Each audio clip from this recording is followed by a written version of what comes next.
Hi, Dr. Steketee. Hi, I just thought I would send you a video. I first thought, hi, I'm Colleen. Thank you so much for over these years sending me responses back. I know that it's not easy being the dean of, Boston College, a very reputable university, as well as leading the pioneering field that is so needed for hoarding disorder, as well as other disorders as well. And I can't even imagine your workload, honestly. So even taking 5 minutes of your time to talk to me, then I really appreciate it. Now I hope don't mind. I'm going to ask for a little bit more of your time in this particular moment. I was considering writing a certain thing that I kind of had going on in my mind, but I figured why not say hello and also explain my idea in a way that I can explain more clarity and heart to heart, as well as, just celebrate a couple good things that have been going on in my progress. So, just first off, I just wanted to say that as of last week, I am celebrating my 10-year anniversary of deciding to live. So, yes, I actually have survived for 10 years. It's been fantastic. So, yeah, it's an amazing choice that, my whole life went apart and I was flipping into psychosis, and it was just awful, and having lost everything. I mean, just basically squatting in another apartment after a flood, and with the help of my cat, he's in bed right now. I might pick him up and show you in a minute. I'll let him sleep now. So with the combination of the help with my cat, where he knew when I was having panic attacks that he would come up and purr with me and sit on my chest until my breathing got back down to normal, and I never taught him that. He just learned that. Between that and the song Chasing Cars by Snow Patrol and walking across the Carrot Bridge, which was the transcendent experience, that it was so symbolic of that time. So basically just a little bit of beauty before we get to the beast. So what it was like, the Carrot Bridge in Northern Ireland is fantastic.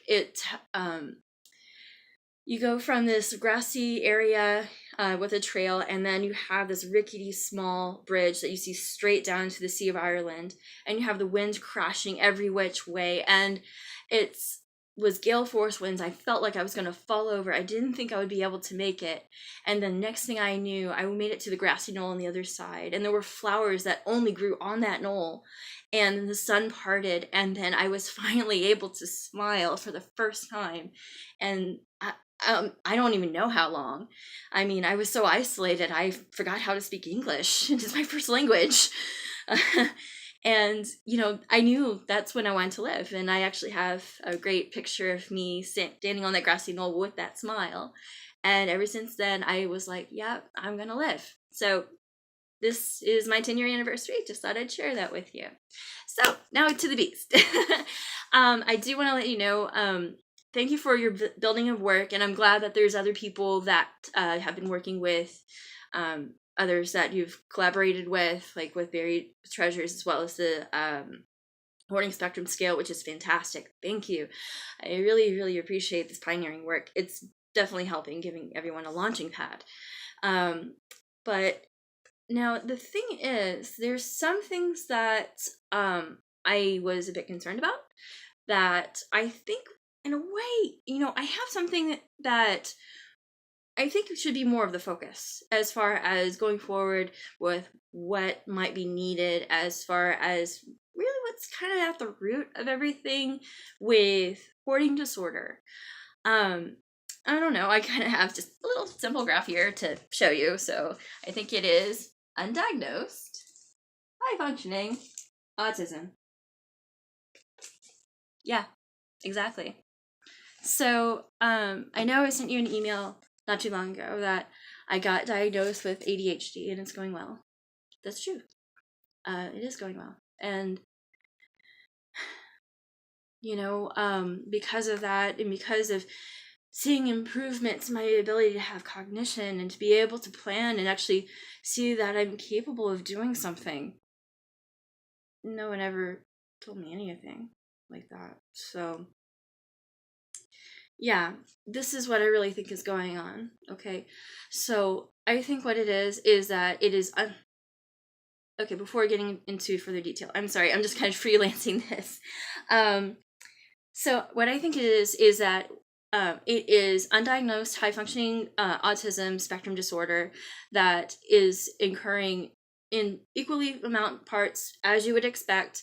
But what's different about them is that they have been subjected to comorbidity issues that I would definitely would say that I looked into some of the interviews and keynote speeches of Dr. Russell Barkley just by chance right around the time, actually the same night that I went to the hoarding conference, and he talked about it was sluggish cognitive tempo, which he called cognitive delay disorder, as getting a rename, and I like the rename, so I'm just going to go with the rename because that's what's put it in now, and I'm grateful for his work too, as well as yours. So here's what I'm thinking is that I think it's you have undiagnosed autism that's high spectrum, and then you followed by that you have at least one comorbidity of where you have that the sluggish cognitive tempo, because the thing is you can look at something and you can see the value.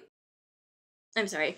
You can look at something and you have a hard time absorbing information. You're slow and everything, which is so true of my sister. And she does have hoarding for sure, and she knows it. She's aware of it.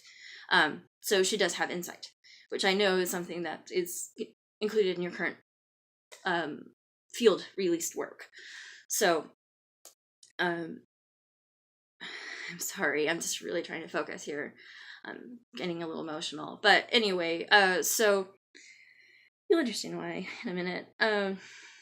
So yeah, so sluggish cognitive tempo, or I'll just say CDD, because the thing about CDD, what I understand is that you're slow to receive information, but the issue is focus. So you can look at different things, but then not be able to focus. Since I know that you work with hoarding disorder, let's take an object. So this is kind of what I'm using as a fidget toy right now. So it's a wonderful purple marker. I like the purple that it used. I thought it made a good strategic effect. It writes well and things like that. So what I'm saying is with someone who has CDD, they'll do the things like this, but when it comes to drawing out the important focus of, I have this purple marker, what should I do with it? I think that's where the disconnect is. Okay. And as you know, and hopefully have talked and had some lunch with Dr. Barkley at some point. If you haven't, please do. Okay. Seriously. So here's the thing. Here's a big rub. Before I go into the other comorbid disorders that I believe are major factors, but I think those are more variable. Here's the key of what is going on, why you see the far majority of hoarding cases being older women, not younger women, not children. And, here's the thing is that women that were born in their 60s, their mothers were born at a time before the civil rights movement. They were born at a time where it was politically correct to drink alcohol when you were pregnant. It was politically correct to smoke when you were pregnant. It was politically correct for you to beat your wife and be completely legal. Completely legal. It's not even been seen as socially completely taboo. Almost arguably today, where, I mean, how many times have you just seen a joke saying like, oh, slap that bitch? Really? So, we gotta think about this. There's some gendered bias going on.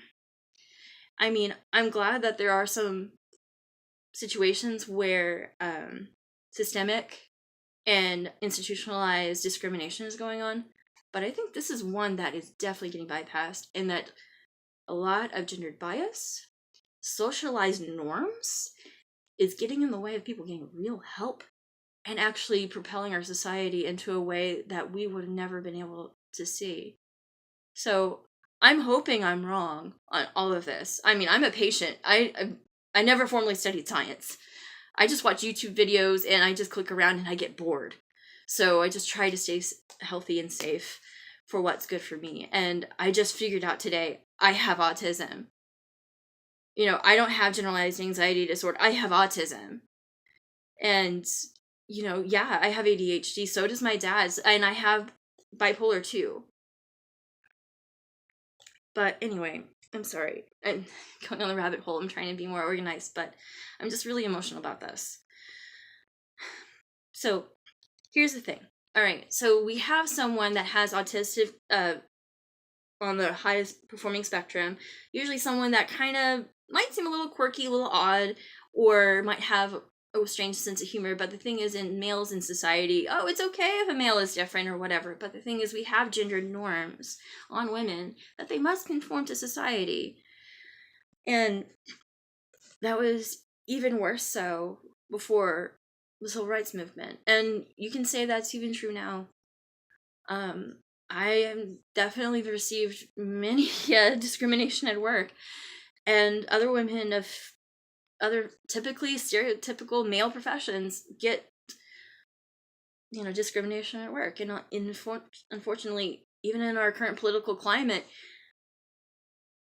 any voice that a woman would have to defend herself, that gets quashed. And granted, of course, there are people who say that I'm social justice warrior. Look, I'm not all about this with men too, okay? Social stereotypes hurt men. Very much so, and I'll get into that. So, I'm sorry. Anyway, so yeah, basically it's having these socialized norms that are being pervasive, and that's what's going on with people who have autism, is that they're wanting to fit in. And with all this female pressure to fit in, they push themselves so hard to seem normal. And the fact that they have their own mind, they have such amazing capacity and creativity. I mean, I tried to write my first book when I was 9. I attempted to sew my first dress when I was 5. I even tried to kind of fiddle around with the piano without lessons to see if I could create new music. And, you know, I didn't really have anyone to direct me that way, but, you know, my parents did the best that they knew. So I love my parents, and I appreciate them doing what they know, and I love them. But unfortunately, there were some socialized norms that I did fall prey to. So, excuse me. So another thing that was good about today was I did see my family, and I just looked at everybody, and I saw all the effects of autism. I saw the comorbidities. I saw everything that would be needed there to make an argument for it. So that's really what's going on. And just depending on which comorbidity you have depends on whether you are an active pursuer or a passive pursuer, and as well as one with more or less insight, which really, I think the insight part is ODD, hands down. I think it's ODD, plain and simple, that is being comorbid in that situation. Now, the thing that makes it go from being simply, excuse me, undiagnosed autism with CDD is, as you know, the traumatic event. So being exposed to trauma and either PTSD or childhood trauma. So definitely perpetual childhood trauma was my situation, especially my sister. Since she was older, more family issues happened at that time when she was old enough to know what was going on. And we both have very vivid memories from under the age of 2. She has very vivid memories from before the age of 6 months or so. So, yeah. Sorry.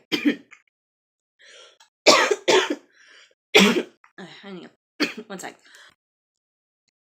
Sorry about that. I'm new to this technology stuff. Anyway, so the difference between my level and her level is the difference in our diagnoses, or lack thereof, I should say. The two of us, I'm the only one who formally sought treatment on my own fruition. I got diagnosed with bipolar, and when all that stuff happened when I was, well, even before I was, decided I wanted to, at that moment that I decided I wanted to live, I wasn't properly diagnosed. I was actually misdiagnosed as just depressed. And before that, when I was having constant panic attacks, I was just given muscle relaxers. Nobody gave me the option to even know what a psychiatrist was. Not that I would ever know, and nobody ever asked me that, hey, if you have this type of issue, we have this kind of resource, or maybe this is a type of doctor.